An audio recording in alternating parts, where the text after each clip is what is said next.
"You're not my husband anymore," my wife screamed as she shoved me into the fountain of tea right in the middle of our daughter's engagement party. "He's lucky we even let him show up," someone said, and the guests actually clapped. I smiled through the water and said, "Remember this moment?" Minutes later, my lawyer walked in and suddenly, everyone went silent. You know, there are moments in life that just break you, where you feel like the world is laughing right in your face. But then, if you're lucky, there's that one moment, that one shocking twist, where you realize the joke's actually on them, and you're about to deliver the punchline. It was supposed to be a celebration. That's how they pitched it anyway. A soft spring evening at the Grantwood estate, all trimmed hedges, lantern-lit paths, and champagne on silver trays. Noelle's name was scripted on everything, from napkins to menus, like she was royalty. And in a way, she was the daughter of Clarissa Grant, my ex-wife, a woman of charm and venom. And then there was me, the man history had conveniently rewritten as an embarrassing footnote. The moment I stepped onto those grounds, I knew I didn't belong. I could feel it in the way the valet took my keys, like he was doing me a favor. In the way heads turned, but no one made room. It wasn't my world anymore. Maybe it never was. But I came for Noelle. She texted the day before, brief, almost reluctant. "I know it's awkward, but you can come. Just keep things peaceful, please." I didn't ask what that meant. I just showed up. Clean-shaven, dark blazer, the same cologne I wore the day she was born. I stood near the edge of the lawn, by the hedges, holding a flute of something dry and expensive I barely sipped. Noelle looked beautiful, radiant. Her smile was quick, nervous, when she saw me. It softened, just for a moment. That was enough. Then came the moment. I'd made the mistake of moving toward the garden archway to take a photo of the string lights when I saw her. Clarissa, my ex-wife. Still as impeccably groomed and emotionally frigid as the day she told me I didn't fit the narrative anymore. She had a way of entering a room like a curtain of perfume and frost. Her heels struck the cobblestone like gavel hits. She'd spotted me from across the lawn and made a beeline, drink in one hand, her mother's silver bracelet glittering on the other. I didn't brace myself. I should have. "You don't get to loiter around like a proud father," she hissed as she reached me, her voice low but sharp. "You're not my husband anymore." "I'm Noelle's father," I said, calmly. "That hasn't changed." Clarissa's eyes narrowed, like a lynx focusing for a kill shot. And then she raised her voice. "You're not my husband anymore," she barked, loud enough to halt the string quartet mid-song. Heads turned. Some gasped. Some whispered. Some even smiled. And then she shoved me. Maybe it was instinct, maybe she'd had just enough to drink, or maybe she knew exactly what she was doing. Either way, I lost my footing. The marble edge of the fountain was slick beneath my loafers. My arms windmilled. I tried to steady myself on the wrought iron rim, but it was too late. I plunged in backward, arms flailing, spine slapping the water with a splash loud enough to echo across the lawn. Cold, chlorinated water swallowed me whole for a moment before I bobbed back up, soaked and stunned, like a washed-up extra from a bad sitcom. The silence broke quickly. Gasps turned to laughter. Laughter turned to applause. I heard someone say, "He's lucky we even let him in." I sat there, water dripping down my face, my shirt plastered to my chest, blazer floating like a sad cape around me. Somewhere a waiter whispered, "Should I help him out?" And someone else snorted, "Let him marinate." And that's when I smiled. I didn't stand. I didn't flail. I just sat up straight in the water, my arms resting on the edge of the fountain like a man enjoying a casual soak. I looked at Clarissa, mascara perfectly intact, rage blooming in her chest like wildfire. I looked past her too, at Noelle, who stood frozen in her pale yellow dress, jaw slack, a champagne flute trembling in her hand. At Dominic, her fiancé, awkwardly trying to decide if he should step in. At Clarissa's father, Judge Conrad Grant, who watched me with the same bored contempt he wore at our divorce hearing. Then I said just one thing, clear, calm, almost casual, "Remember this moment." The laughter died fast. Not all at once, but like a candle guttering out in a draft. Some chuckles lingered, unsure of themselves. A few guests looked away. Clarissa opened her mouth as if to speak, but nothing came out. Maybe it was the smile. Maybe it was the stillness. Maybe it was the way I didn't scream, didn't rage, didn't crawl. I just sat there, dignified, dangerous. A waiter finally moved, offering me a hand. I took it. My shoes squished as I stepped out of the water, droplets falling like punctuation marks around me. I peeled off my blazer and laid it neatly over a nearby chair. Someone tried to offer me a towel. I waved it off. I walked past Clarissa without a glance, water dripping down my slacks and onto her carefully manicured grass.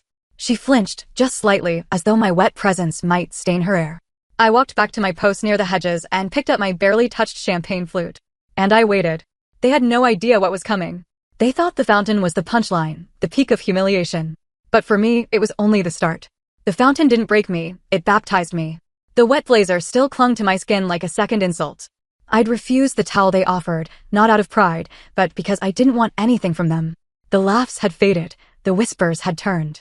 I stood at the edge of the lawn, watching them pretend I wasn't there, as if I could be erased with enough champagne and piano music. Clarissa had disappeared back into the tent, probably to spin a version of the fountain story that made her the victim. That was her way, always the fragile heroine in her own theater of cruelty. But I didn't need to yell. I didn't need to demand anything. Because I hadn't come here to win their approval. I had come to deliver the answer to a question they hadn't dared to ask. What happens when the man you discarded stops playing along? The first sign was the silence. It rolled in slow, like fog on a battlefield. Guests stopped mid-sentence, turning toward the gates. Even the musicians, unsure whether they should resume playing or remain frozen in awkward anticipation, turned their heads. The estate gates creaked open. You could hear it all the way across the lawn, an old, groaning metal song that echoed through the manicured hedges and clipped perfection of the Grantwood property. Everyone's heads turned, eyes narrowing toward the source, like curious deer sensing a predator nearby. And then the car appeared. Not just any car. A black Mercedes Maybach, long and low to the ground, its polished frame gleaming beneath the string lights like it had been born from shadow and wax. Behind it, 2 more dark vehicles. Quiet. Seamless. Synchronized. Not limos. Not hired Ubers. These weren't for show, they were for precision. The kind of arrival that doesn't announce itself with noise, but with power. Clarissa emerged from the tent just in time to see the back door of the lead car swing open. And out stepped Corin Dray. Sharp as a blade, and twice as dangerous. 3-piece. Charcoal gray suit, marbled cufflinks, and that expression he always wore, like he'd already read every move you were going to make and decided it wasn't worth blinking for. Corin wasn't just my lawyer, he was my scalpel, my sword, my silence weaponized. People turned to each other, asking in hushed tones who he was. You could hear the ripple. That's Corin Dray? Wait, is that the Corin Dray? He's the guy who handled that offshore property case in Geneva. No, that's the guy who got that pharmaceutical CEO out of a billion-dollar fraud trial. What's he doing here? Corin didn't acknowledge them. His eyes were on me, calm, cool, focused. Then the rear door of the second car opened. Tessa Quill stepped out like she was walking into a boardroom she already owned. All black, hair swept into a loose knot, her heels clicking softly on the estate's gravel path. She didn't smile. Tessa never smiled when she worked. She was half business advisor, half investigator, and fully uninterested in anyone's opinion. She nodded once at me before walking up beside Corin. That was the moment the laughter died for good. Clarissa's smirk evaporated. Her hand tightened around the flute she was holding. She turned to her father, the old judge, as if to ask what he knew. He looked just as confused. Good. Because they were about to understand just how far behind they'd fallen. Corin approached me first. He didn't comment on my soaked shirt or my dripping shoes. He simply handed me a fresh navy blazer, pressed and folded, with a silk pocket square in the exact shade of lock crust blue. It wasn't just a change of clothes, it was a reminder. I was never out of moves. Corin turned toward the crowd. No microphone, no raised voice. He didn't need one. The hush was so complete he could have whispered, and they still would have heard every syllable. Mr. Locke has a few documents to present, Corin said, his voice calm and rich, like velvet hiding a blade. You could feel the pulse of panic skip through the crowd. People shifted, murmured. A few looked to Clarissa. She was frozen. Tessa stepped forward, opening a leather-bound folder. She held it against one arm like a judge presenting evidence. Her eyes scanned the lawn, stopping briefly on Clarissa, then Mason, Clarissa's brother, and finally the judge. She didn't blink. We'll be brief, she said, tone clipped and precise, but thorough.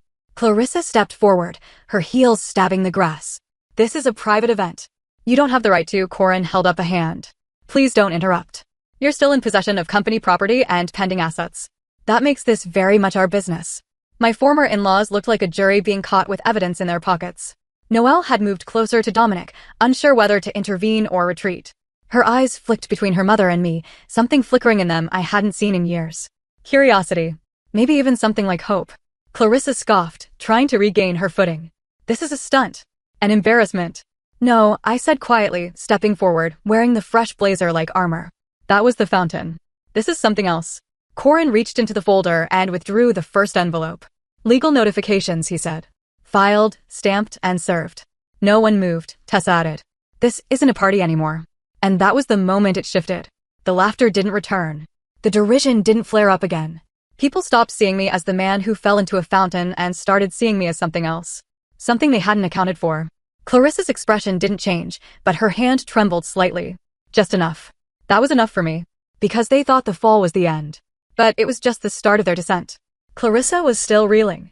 I could see it in the way her nostrils flared and how she kept glancing toward her father, like she needed him to regain control of a room she thought belonged to her. She always thrived on theatrics, her voice, her wardrobe, her timing. But this wasn't her stage anymore, and she was beginning to feel it. Corin turned toward her, calm as ever, and handed her a sealed manila envelope. The kind of envelope that smells like law offices and ruined legacies. He didn't say much. Just enough. Official notification, he said, his voice steady, barely raised. Clarissa took the envelope with 2 fingers, like it might be contaminated. What is this? Your future, Corin said. Or what's left of it. I watched her tear it open. Her eyes scanned the first few lines, and I could see the way her posture changed. Rigid spine, shoulders angling defensively. She was bracing for impact, but the blow was already in motion. Effective immediately, Corin continued, you are no longer the majority owner of Lockcrest Media. She looked up slowly, her face blank, but I could see the panic behind her eyes. You're bluffing. I don't bluff, Corin replied, folding his hands neatly in front of him. We spent the past 18 months acquiring controlling interest through holding entities and private shareholders. All legal. All documented. She blinked hard. Impossible. I would have known. No, I said quietly, stepping forward. You wouldn't have. Because you weren't looking. You were too busy painting me as obsolete to notice the foundation shifting beneath you. Clarissa's gaze snapped to me, fury blooming in her cheeks. You think you can just waltz back in and take what I built? I'm not taking anything, I said. I'm reclaiming what was always mine. The difference is, I didn't need a headline to do it.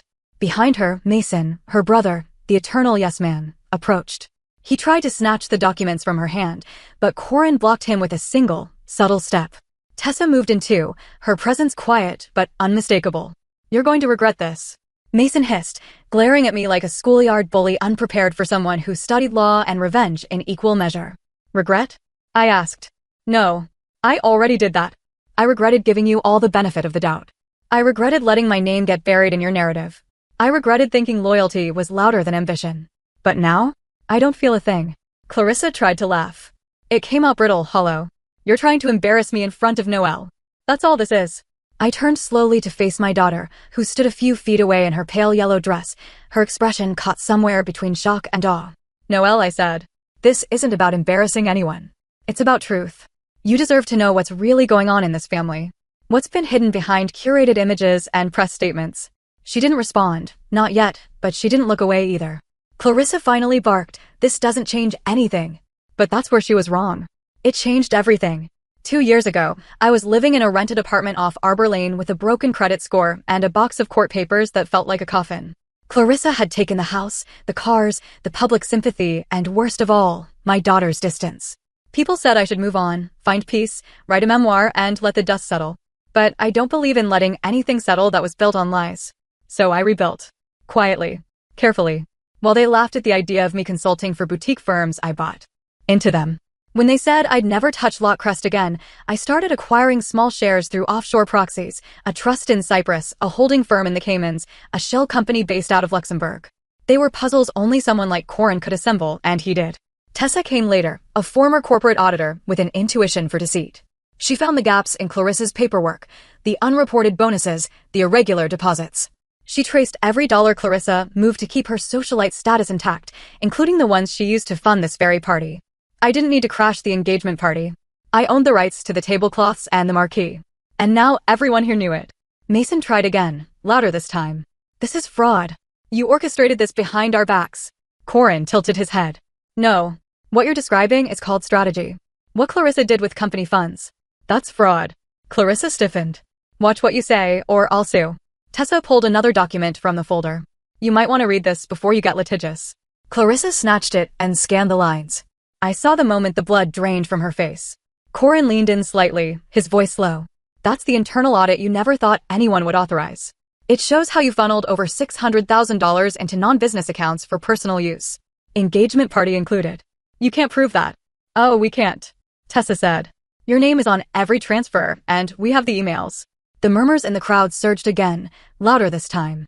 Guests looked at each other like they were finally realizing the evening wasn't about candlelight and romance anymore. It was a corporate earthquake dressed in formal wear. Clarissa opened her mouth, closed it. She looked at her father again, the judge, the man who had backed her through every dirty move. But even he couldn't stop this. He just sat there, jaw clenched, the weight of reputation finally pressing down on him. "You thought the divorce gave you control," I said, my voice calm, low. "It gave you what you asked for, but not what was underneath." Clarissa stepped back. Just one step. But it was all I needed. That was the step of someone who realized they weren't the hunter anymore. They were the hunted. They didn't know who I was anymore, but to be fair, they never really did. Standing there, surrounded by half-frozen champagne flutes and whispers that now carried a sharper edge, I felt more grounded than I had in years. Clarissa's face, twisted with disbelief, was the same face I'd once watched laugh in court as the judge handed her most of our assets. Her family had always treated me like the outsider, presentable enough for holidays, just charming enough for public photos, but never worthy of a seat at their true table. Not the decision-making table. Not the legacy table. And I'd accepted that once. The weight of being less than draped over me like a suit that never quite fit. But all of that was before the fall. Not the fountain. The real fall. The divorce. The financial scorched earth policy they called the settlement. The day I left my own house with nothing but my name and a black duffel bag. That was the moment I stopped playing their game and started building my own. 5 years ago, I stood at the threshold of a one-bedroom apartment with no heat and peeling paint, holding that duffel bag like it still meant I had something to offer the world. I slept on a futon for 2 years, never once complaining, not even when the winter air bit through the cracks in the window frame. I didn't have much, but I had clarity, time, and something far more dangerous than rage: silence. Silence lets you observe. Silence lets you build. I started small. Consulting gigs for struggling businesses. Strategy calls for up-and-coming tech firms too green to know their own worth. Most paid me in equity, some in late checks and handshake promises. I kept all the receipts. Every slide deck I made. Every dollar I reinvested. I watched companies fail and grow. I learned what made people desperate. I learned what made people reckless. And I took notes on everyone. It started with one shell company. Then 3. Then a portfolio of 12 silent partnerships, all layered beneath Locke's Strategic Holdings, a name I chose deliberately. I wanted it to sound like a legacy. And maybe because it was. Just not the one they expected. While Clarissa held her galas and recited carefully crafted interviews about weathering her past, I was buying into boardrooms. Quietly. Legally. And methodically. The key wasn't revenge. It was anonymity. Every acquisition was a chess move. Every fund, a pressure point. I wasn't chasing her. I was moving right under her, laying the groundwork for the kind of coup that never made headlines until it was already done. I still remember the day I bought the first batch of Lockcrest Media shares. Only 2% through a proxy firm in Dublin. Barely a whisper. But that was the crack in the dam. Over the next 18 months, I used every contact I had, former partners, disillusioned shareholders, quiet dissenters in the company Clarissa thought she owned. Some of them sold just to spite her. Others had no idea who they were really selling to. It didn't matter. Piece by piece, I reclaimed what she never deserved. Corin found the final key, an overlooked clause in the post-divorce business division contract that Clarissa's lawyers never read closely enough. It allowed for restructuring if controlling interest changed hands. A clause that had sat dormant until I hit 51%. And then 62%. That was 72 hours ago. The morning I crossed the threshold, I stood in my office, a minimalist floor in a downtown high-rise, the walls lined with glass, not portraits. I wasn't interested in showcasing what I'd built. I was interested in what was still left to take. Tessa was already there, tablet in hand, coffee steaming beside her. "It's time," she'd said without looking up. "Everything filed?" I asked. She nodded. "Filed. Timestamped. Secured. The transfer emails went out an hour ago. Board notices are on their desks." Corin had stepped in a moment later, a thick folder in hand. "Shall we save the date?" I didn't smile. I just said, "Noelle's engagement party. They won't expect it there." There had been a brief pause, long enough for Tessa to glance up, her expression unreadable. "You're sure?" she asked. "Absolutely. Because I didn't want a press conference. I didn't want a boardroom coup. I wanted a garden filled with champagne and artifice. I wanted the same curated elegance they had always used to make me feel small. And I wanted to reclaim it. Not with a bang, but with a signature. Now, standing under the same string lights they once toasted under without me, I wasn't thinking about humiliation. I wasn't thinking about the fountain or the gasp of guests. I was thinking about the woman who once told me I was lucky to be married to her. The woman who told me, "You're not built for empire." The woman who now stood shaking with an envelope in her hand while the empire around her cracked beneath the weight of its own ego. They didn't know who I was anymore, but they were learning. Every whispered conversation. Every side-eye from a guest trying to gauge which side of history to stand on. Every dry mouth swallowing regret. Clarissa wasn't used to being outplayed. She didn't know how to handle it. She moved like a cornered animal. Nostrils flaring, smile plastered over panic, trying to spin a new reality faster than the old one fell apart. None of this changes what people think of you, she hissed when she finally reached me again. You're still the man I left. No, I said quietly. I'm the man you didn't see coming. She opened her mouth to retort, but I stepped around her, leaving only the scent of ink and precision in my wake. I looked up and met Noelle's eyes. She was watching. Really watching.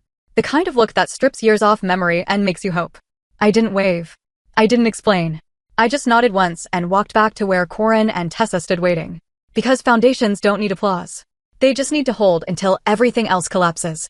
The scent of jasmine and wine lingered in the air, clinging to the tension that now stretched across the lawn like a taut wire. Moments ago, the guests had been raising toasts, posing under fairy lights, clinking glasses over shrimp canapes. Now they stood in uncertain clusters, champagne half-lifted, conversations paused mid-sentence, faces turned toward me in the small storm I brought with me. I stepped forward, the soft squish of my damp shoes meeting the manicured grass, the only sound in the brief hush. I wasn't just reclaiming space, I was shifting the axis of the entire evening. I looked directly at the string quartet, whose instruments still rested awkwardly in their laps after Clarissa's earlier outburst. You can stop playing, I said flatly. This engagement party is being recorded. Some guests laughed nervously, unsure if it was a joke. Clarissa didn't.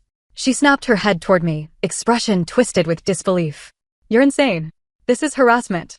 Then Corin stepped up beside me, holding a trifolded document with a gold seal and a judge's stamp. He unfolded it slowly, deliberately. No flourish, just raw legitimacy, finality. This, he said, holding it high enough for Clarissa and her father to see, is a court-approved authorization for emergency shareholder disclosures in a setting involving disputed corporate assets. What the hell does that mean? Mason spat, eyes darting to his father, who now stood ramrod straight with a face carved from courtroom marble. Corin continued, his tone like a scalpel. It means this isn't a party anymore. It's an emergency shareholder meeting. And this property, he gestured around us to the elegant tent, the rented stage, the manicured garden with its tailored hedges, was paid for in part by misappropriated corporate funds belonging to Loch Crest Media. Which means this estate is now under formal dispute. Gasps. Murmurs. A glass shattered somewhere behind me. Clarissa's eyes blazed. This is a celebration for our daughter, not some circus for your ego. I stepped closer to her, calm, unblinking. You made it a circus when you paid for it with money that didn't belong to you. You just assumed no one would ever trace it. Clarissa turned to her father. Dad, say something. Judge Conrad Grant looked down at the document, reading the highlighted sections, scanning the signatures. His jaw flexed, but he said nothing. And that silence? It was louder than any verdict he'd ever given from the bench. Mason pushed forward. You're just bitter because you lost the divorce. You're jealous. This is just performance. No, I replied. This is accountability. You all thought you could gut me in court, parade me out of my own life, and dance on the ashes. I let you write me off as irrelevant. And while you laughed and misused company funds to inflate your image, I rebuilt. You used Loch Crest as your personal piggy bank, and I took it back. Piece by piece. Quietly. Legally. Now we're here. This isn't personal. It's business. Tessa joined us then, holding up her tablet. Would you like me to begin the disclosure summary? Clarissa shouted, this is still my daughter's engagement party. Tessa looked at her, completely unshaken. That's unfortunate. Because according to the financial logs you authorized, this party is listed under a board-approved public relations initiative. Which means it's company property. Which means it's our concern. Dominic, Noelle's fiancé, stepped forward from the crowd. His tie was slightly loosened, his hands in his pockets, like he was balancing anger and uncertainty. Is this actually legal? Corin turned to him, expression neutral. Absolutely. And your presence here, as a potential beneficiary of Loch Crest, makes you a relevant party under the Shareholder Ethics Code. Noelle's hand found Dominic's arm. He's not attacking us, she said quietly. He's fixing something. Clarissa lunged toward her. Don't you dare take his side. But Noelle stepped back. Your side isn't what I thought it was. The air shifted again. It was subtle, but unmistakable. I wasn't just a soaked man in a blazer anymore. I was the storm they hadn't seen coming.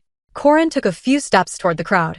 To clarify for all guests present, this disclosure will not involve names that aren't on record, and it will not involve any statements that haven't been court-cleared. We're simply here to inform relevant parties of discrepancies that affect company assets and legal ownership. You're free to leave, but if you choose to stay, you are now observers in an active shareholder deposition. I turned slowly and addressed the room, not with anger, but with clarity. For years, I was painted as the one who failed, who walked away. But I didn't walk. I was pushed. Out of my marriage. Out of the boardroom I helped build. Out of my daughter's life. And I took it. I wore it. But I didn't disappear. I turned toward Clarissa, who now looked pale. She still had her arms crossed, still wearing that mask of defiance, but her eyes were flickering, searching for a foothold that no longer existed. This moment, I said, isn't about revenge. It's about record. And transparency. Two things this family has long avoided. Corin nodded. Shall we proceed? I glanced once toward Noelle. Her expression wasn't just surprise anymore. It was something deeper. Maybe recognition. Maybe regret. Yes, I said. Let's begin. Tessa connected the tablet to a portable monitor set up near the tent's entrance, likely originally intended for a slideshow of Noelle's childhood photos. Instead, it now displayed a spreadsheet, columns, line items, transfer histories, account numbers. And with each new transaction revealed, the narrative cracked. Clarissa tried once more to interject, her voice shaking this time. This is still my daughter's party. But Judge Grant finally spoke. Clarissa. Stop. She froze. He didn't raise his voice, didn't even look at her, but in those 3 words, the entire estate trembled. Because the law, her lifelong shield, was no longer on her side. She wasn't the judge's daughter anymore. She was just another defendant. I stood beneath the lanterns that had once lit laughter and toasts, but now illuminated nothing but exposed truth. Clarissa's face had gone pale, her jaw clenched so tight I wondered if she could even hear the sound of her empire crumbling around her. She was still trying to recover control, to wrestle the evening back into the polished fantasy she'd crafted for so long. But it was too late. I stepped up onto the small riser meant for the engagement speeches. My dress shoes, still damp from the fountain, left faint marks on the polished wood. The microphone waited on its silver stand, intended for Clarissa's father to bless the union, for Noelle to say a few tearful words, for toasts and camera flashes and declarations of eternal joy. Instead, I reached for it.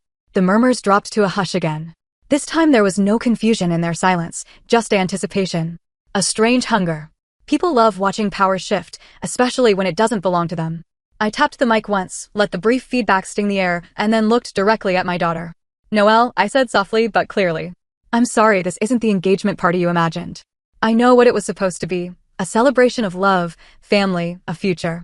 She stood a few feet from the tent, Dominic at her side, her hand curled lightly around his forearm. Her eyes, deep brown like mine, held everything, conflict, uncertainty, and something else, stillness. I turned to the rest of the guests. But if we're going to talk about a future, then we need to start with the truth. No smoke. No mirrors. I let that settle before shifting my gaze. I found Dominic in the crowd, his stance square, his expression guarded. His father stood beside him, lean, salt-haired, with the cautious posture of a man trying to decide if he was watching an implosion or an opening act.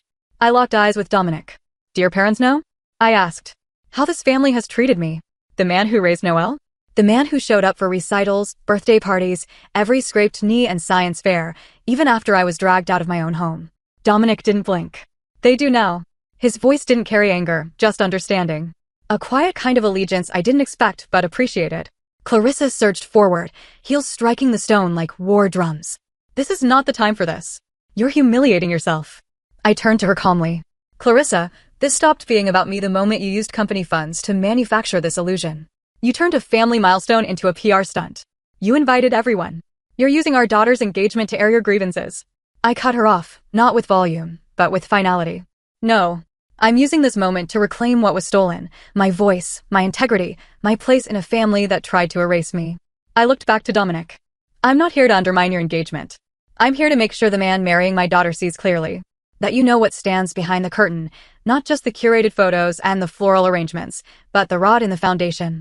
His mother, elegant, wearing a sapphire dress and pearls, stepped forward gently. We'd heard things, she said, but we assumed they were exaggerated. Clarissa's family presented a very different picture. I nodded. They always did. And I let them. For years, I stayed silent for Noelle's sake. I let them distort who I was because I believed one day she'd come looking for the truth on her own. Clarissa tried again to grab the mic, but Tessa stepped forward just in time. Her hand didn't need to touch Clarissa, just hovered in warning. That was enough. Clarissa stepped back like she'd been slapped. I turned to my daughter. Noelle, I wasn't the perfect husband, but I was always your father. And when I lost everything, when your mother painted me as an afterthought, I never stopped showing up for you, even when I had to stand in the shadows of my own life. She was crying now, not sobbing, not dramatic, just quiet tears, like something long buried was breaking open inside her. I held the mic in one hand and opened my other palm toward her. You don't owe me anything. I didn't do this tonight to win you over. I did it to stop lying by omission. Because silence can protect a child, but it can also suffocate the truth. Clarissa tried to speak again. She doesn't want your guilt trip. Dominic interrupted her. Clarissa, enough. The words stunned her into silence. Dominic stepped forward, his hand dropping from Noelle's. This day was about celebrating Noelle and building something honest together. But if you're telling me the people around her have built their lives on manipulation, then I want to know. I need to know. I nodded at him. Then you're already a better man than I was at your age. That made him pause, then nod. Clarissa's father stepped toward the stage, his face rigid with disapproval. This isn't the forum for this. It's the exact forum, I replied. Because this party was never just a celebration. It was a performance. One paid for with stolen funds, draped in false smiles, and hosted by a family who forgot that the truth doesn't need an invitation. Judge Grant didn't reply. He turned and walked off slowly, as though a lifetime of control had finally rusted through. I stepped down from the riser. Noelle met me halfway. She didn't say anything at first, just wrapped her arms around me like it was instinct, like the years of distance between us collapsed into this single, quiet moment. You didn't ruin the party, she whispered. You saved the story. Behind us, the lights flickered. The music hadn't returned. The guests hadn't resumed their clinking glasses. They were watching something they never thought they'd see, a man they once laughed at, standing calm in the eye of the storm, with the truth finally on his side. And the real father-in-law finally acknowledged. It didn't take long. By morning, the headlines had already surfaced. Local outlets, then regional. By noon, it had gone national. A photo of me, drenched in water, hair slicked back, standing calmly at the edge of the marble fountain with my hands resting on the stone like I belonged there. Because I did. A frozen moment in time that once would have been the punchline of the week, but now attached to the words shareholder coup and corporate fraud probe, it became something else entirely. Powerful. The internet loves a fall, but it loves a resurrection even more. The first article titled it, "The Fountain Fall Heard Around the Boardroom." Another called it, "From Soaked to Sovereign." One of my favorites, Clarissa Grant's party crashes itself. But it wasn't just the photo or the drama that caught fire. It was the truth that followed. The documents. The footage. The audit. And it was all real. We hadn't edited anything. We hadn't needed to. The numbers spoke loud enough. Tessa's forensic trail, paired with Corin's precision in legal framing, laid bare what the Grant family had hidden behind their manicured brand for years. Clarissa's misuse of Lockcrest media funds was no longer speculation, it was itemized fact. Dozens of expense reports masked as community engagement or employee development that turned out to be personal luxuries, spa weekends, estate renovations, designer contracts for Noelle's engagement party that were embarrassingly run through a company wellness budget. It was one thing to misappropriate funds, it was another to do it with such arrogance. Corin filed the hearing request by 9 a.m. sharp. I didn't even have to be there in person. He preferred it that way. Let the optics speak, he told me. You've already done the part that matters.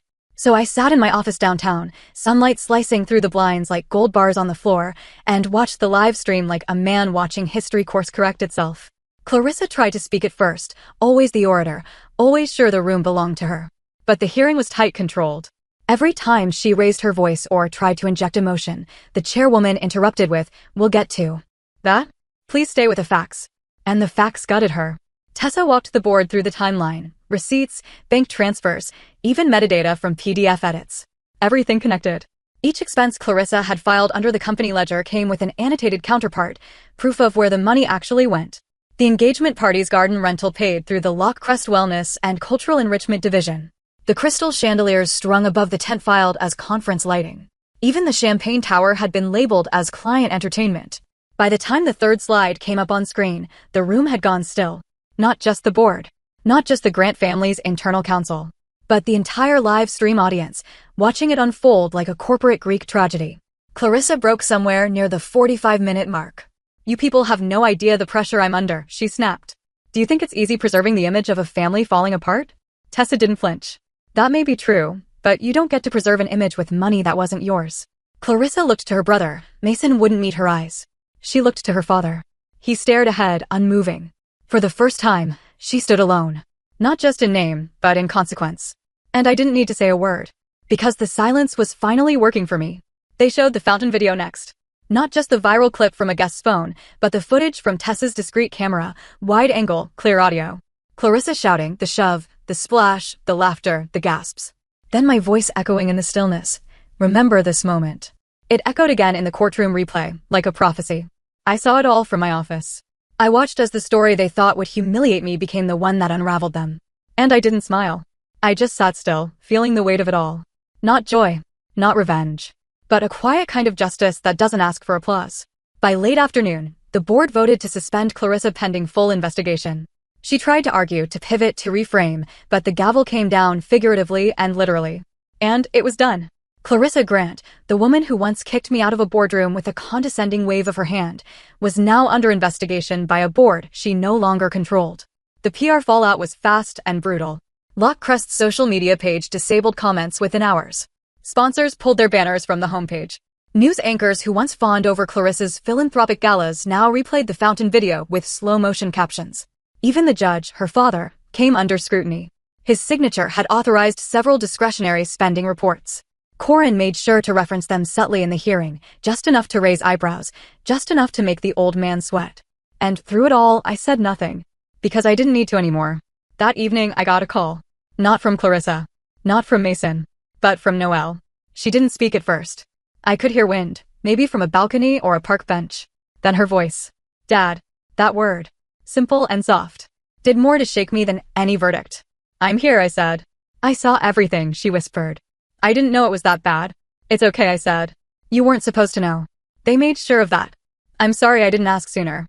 Or see it. She paused. I guess I believed what they told me. That's what they wanted. Another pause. Is it too late to start over? I closed my eyes. No, I said. It's exactly the right time. I didn't need headlines. I didn't need the boardroom cheers or the shifting alliances. I just needed that. Because in the end, the public reckoning wasn't just about Clarissa. It was about me finally being seen. Not as the man who fell, but as the one who stood quietly while the world caught up. The hearing concluded, but its tremors were only beginning to ripple through the walls of Lockcrest Media and through the hearts of the people who once ruled it like a thief. I didn't rush. I didn't gloat. Instead, I moved with precision. Every step, every decision was calculated, not for vengeance, but to restore what had been quietly dismantled in my name. 3 days after the board's suspension vote, I stood in the glass conference room on the 37th floor of the Lock Strategic Holdings building downtown. The room was bright, sun spilling across the long oak table. At the far end sat Corin, flipping through a set of documents that would change the company's course. Tessa was beside him, expression sharp, tablet in hand, a digital trail of signatures and acquisitions lighting her screen. This is the final set, Corin said, sliding a leather folder toward me. You sign this, and it's done. 62%. Full executive control reinstated under your name. I paused, fingertips grazing the leather. The folder was heavy, not in weight, but in meaning. This was the moment. Not the moment of spectacle, not the party or the hearing or the social media chaos, but the quiet, personal shift that no one could take from me. Ownership. Real. Legal. Earned. I opened the folder and scanned the page. My name printed clearly beneath the company seal. Graham Locke. Founder. Executive Chair. Majority stakeholder. Clarissa had always thought she won because she walked away with the building, the brand, and the sympathy. But she'd never seen the foundations, the architecture beneath the name. I had spent the last 2 years rebuilding those beams until she was standing in a penthouse she didn't even realize I owned. I signed. Corin nodded, collected the documents, and handed them to a courier waiting outside. The trust is reinstated. Lockcrest's foundational clause is now under your protection. And we've restructured the board to include the original family trust as a voting member. Tessa leaned forward. That includes your daughter. I looked at her, brows raised. She doesn't even know about the trust. She will, Tessa said. By tomorrow morning. The trust. I'd buried it after the divorce, sealed it away beneath multiple firms. Not because I didn't believe in it, but because I wasn't ready to watch it fall into hands that would misuse it. Lockcrest had once been meant for Noelle. That had always been the plan until Clarissa and her family swept through it like locusts, leaving her future tangled in their vanity. But not anymore. I'd restored the trust. Quietly. Legally. Irrevocably. And Noelle's name was on it again. Not just symbolically, but as beneficiary, board proxy, and eventual successor. That afternoon, I invited her to meet me. Neutral ground. A cafe near the water, tucked behind the marina, far from her mother's reach and the eyes of the press. She arrived 10 minutes early, wearing jeans, a gray sweater, and sunglasses large enough to hide what the last few days had probably done to her. When she saw me, she hesitated, then walked over. Hi, she said. Hi, I replied. We sat across from each other, 2 cups of tea between us, steam rising slowly into the cool air. You signed the documents? She asked. I did. So it's yours again. I didn't correct her. Not because she was wrong, but because it wasn't about possession. It was about responsibility. I've restored the original Locke family trust, I said. The one you were removed from. She blinked. I didn't know I was ever on it. You were. Until shortly after the divorce. They used a technical clause to reallocate it. You were 17. Too young to contest it. Too distracted by everything going on. Why didn't you say anything? I looked down at my tea. Because I didn't want you to feel like you had to choose between us. I didn't want the company to be another battlefield. You were a child. It wasn't your burden to carry. Tears rimmed her eyes, but she didn't let them fall. So what happens now? You're back on the trust, I said. Full rights. Control. When you're ready. Until then, you have board voting authority. She looked stunned. I thought you hated what Lockcrest had become. I did. But that's why I couldn't leave it in their hands. She swallowed. Mom's furious. She says you manipulated everything. I didn't manipulate anything. I did what she did, only better. I just never lied about who I did it for. There was a long silence between us, a fragile moment suspended in air. Then she whispered, why didn't you ever tell me how bad it was? I met her eyes. Because I didn't want to win you back with money or power. I wanted to be your father, not your strategy. And that finally broke through whatever wall had been standing between us. She reached across the table and took my hand. Small. Familiar.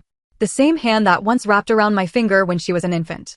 The same hand I held through every scraped knee and dentist appointment and tearful breakup. I wish I had asked sooner, she said. I knew you would. When you were ready. Later that night, Clarissa's father, Judge Conrad Grant, stood before his own legal advisory panel, grilled about signatures and authorizations tied to the trust transfers from years ago. His defense was weak, his paper trail weaker. And when Corin presented the override clause bearing his signature, dated 3 days before the trust was restructured illegally, the room shifted. You won't get away with this, he growled at me moments before he was escorted out of the review chamber. Corin barely looked up from his notes. You already helped us do it, Judge. Your signature's on the override. Clarissa didn't show her face. She didn't call. Not even to scream. Her empire had cracked, and she was buried beneath the weight of it. And for the first time in years, I slept fully, deeply, without the ache of injustice beneath my ribs. Because I hadn't just reclaimed ownership of a company, I had given my daughter the future they tried to steal from both of us. And I did it without a single lie. I stood in the quiet of my penthouse living room, panes of floor-to-ceiling glass framing the city lights like jewels on black velvet, holding a glass of scotch I had no intention of finishing. On the coffee table lay a stack of unfiled reports, shareholder notices, and the court's final ruling on Lockcrest's ownership transfer.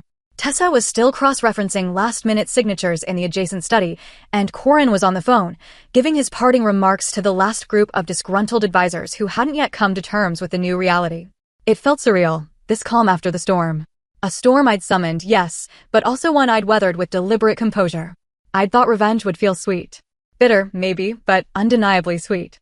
Instead, it felt weightless. Like stepping out of a tight coat after years of wearing it too small. Then my phone buzzed. Once. Twice. On the leather armrest. Noelle. I read her message. Can we talk? Not about today. I knew exactly what she meant. Tonight. No public spectacle. No revelations. Just father and daughter finding their way back to each other. I wiped my glass with the heel of my palm and walked to the door. Tessa, I called. I'm stepping out for a bit.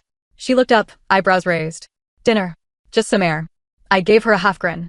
Stay safe, she nodded, pocketing her tablet. And I slipped out into the elevator. The doors closed with a soft sigh, and I was alone with my thoughts as the car descended 20 floors. Outside, the city pulsed. Headlights streaming, sirens distant, life unfolding without pause. I spotted a black SUV idling beneath the building's awning. Tessa's car. She must have insisted on following, though she knew I liked space. I waved her off as I walked past. I headed for the waterfront promenade, the same path where Noelle and I had our first real conversation after the engagement party fiasco. The breeze off the river was cool and carried the scent of rain that hadn't fallen yet. Street lamps cast golden halos on the pavement, and the water glimmered like molten glass. I found her near the railing, hands in the pockets of her leather jacket, staring out at the water. She turned as I approached, her hair loose, catching the wind. Hey, I said softly. Hey, she echoed. We didn't speak for a moment, just looked at the city shimmer at our feet. Finally, I asked, need a drink? She gave a small smile. Maybe something warm. I led her to a nearby cafe, one of those hidden gems with outdoor heaters and darkwood booths.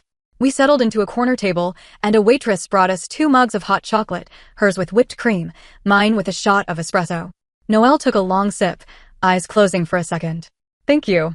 For what? For everything. Tonight you. She paused, searching for words. You stood up for me, even when it meant tearing down everything She looked away, as though the reflection of the street felt safer than my eyes. Everything I believed about my family. No, I said. I stood up for you. I stood up for the truth. And I did it because you deserve that. You deserve to know the people you love. She nodded. I always trusted you. Even when I stopped talking to you. I trusted you. Her words hit me in my chest like a fist. I know I wasn't perfect, I said.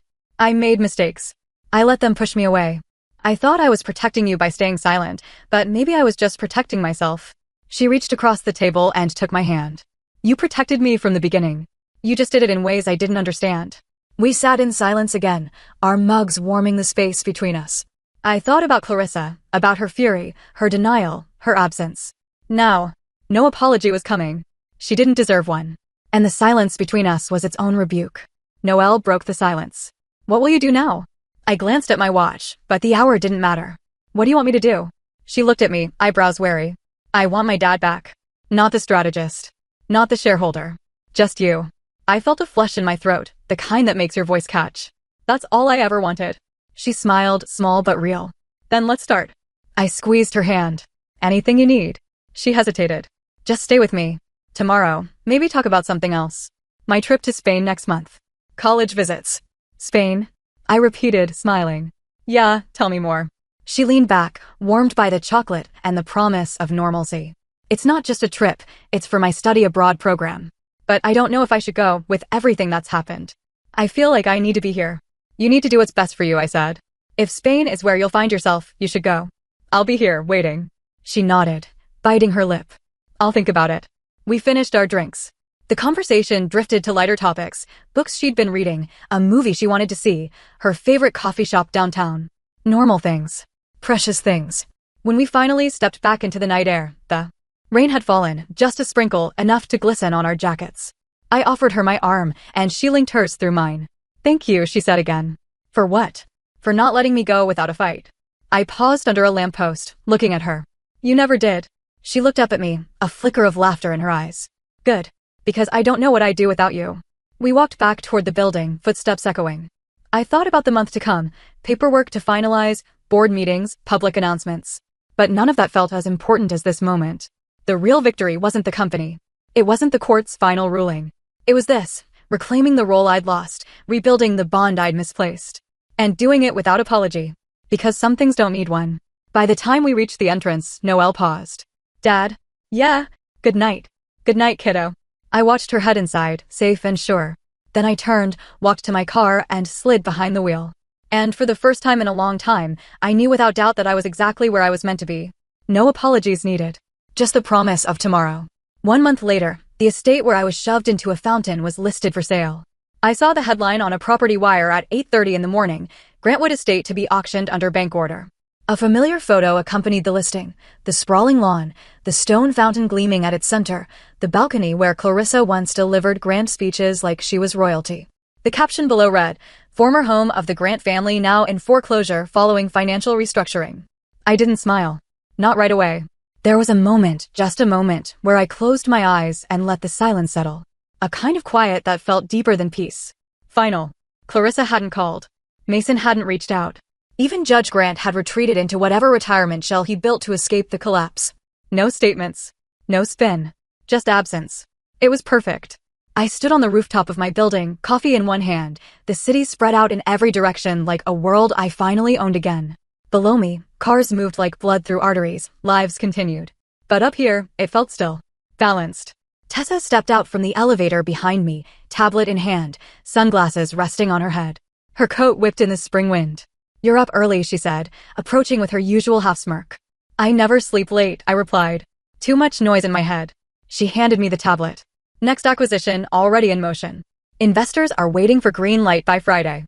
I scanned the document, details of a media subsidiary we'd quietly begun circling weeks ago. It was perfect. Profitable. And vulnerable. Just the way I like them. As I handed the tablet back, Tessa lingered. You smiled in that fountain, she said, eyes fixed on me. Most people would have snapped. Yelled. Lashed out. You smiled.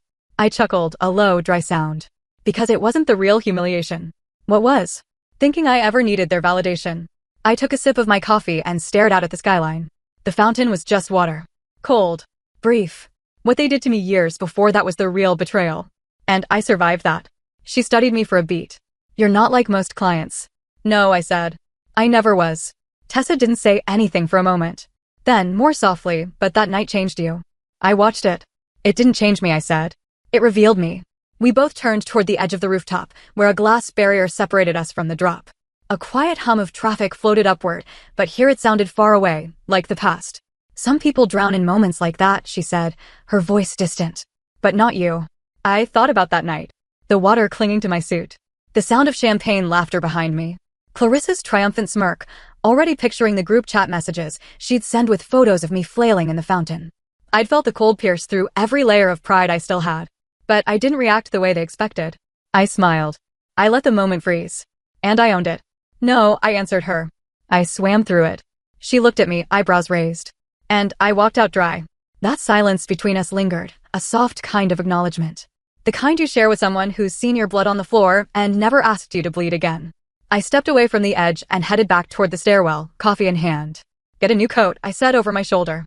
We've got a press call at noon. Yes, boss, she called after me. By the time I reached the office below, Corin was already waiting in the executive conference room. Crisp suit, neutral expression. On the screen behind him was the company's new homepage. My homepage. Lock Strategic Holdings was now Lock Crest Global. And the landing page had changed overnight. It no longer bore the pristine, magazine-polished face of Clarissa or Mason or any other member of the old guard. It had mine. Not a posed portrait. Not airbrushed. Just me, standing on the courthouse steps from last week's final hearing, suit damp from a light rain, umbrella folded at my side. Serious. Present. Real. Beneath the image was a quote I hadn't authorized, but had no intention of removing. Sometimes the man you cast out is the one who rebuilds the house. Corin tilted his head toward the screen. Too dramatic? No, I said. Still on the image. Exactly right. He set a folder in front of me. Judge Grant officially recused himself from the trust oversight. Clarissa's assets have been frozen. Mason's involvement is under review. Everything you predicted is unfolding. I opened the folder slowly, scanning the signatures. Every page felt like a brick laid in the foundation of a home I was reclaiming. Not just for me, but for Noelle. And my daughter? I asked. Corin smiled slightly. She's reviewing the Spain program. Asked me to vet the school's financial backing. She trusts you now. Good, I murmured. That's all I ever wanted. That afternoon, I stood at the same fountain I'd been pushed into. Not at the estate, but in the park downtown. A similar marble design, elegant, circular. A symbolic reminder. But here I was alone. I leaned on the edge, staring into the water, clear, still. I reached into my coat pocket and pulled out a photo, Noelle at age 6, holding my hand at her school's fall fair. Her smile was big, toothy. I remembered that day. She'd won a prize for naming all the planets in the solar system in order. I let the photo drift down into the fountain. Not as an act of letting go, but of honoring the man who never stopped showing up, even when he was uninvited. The water rippled once, then settled. And me?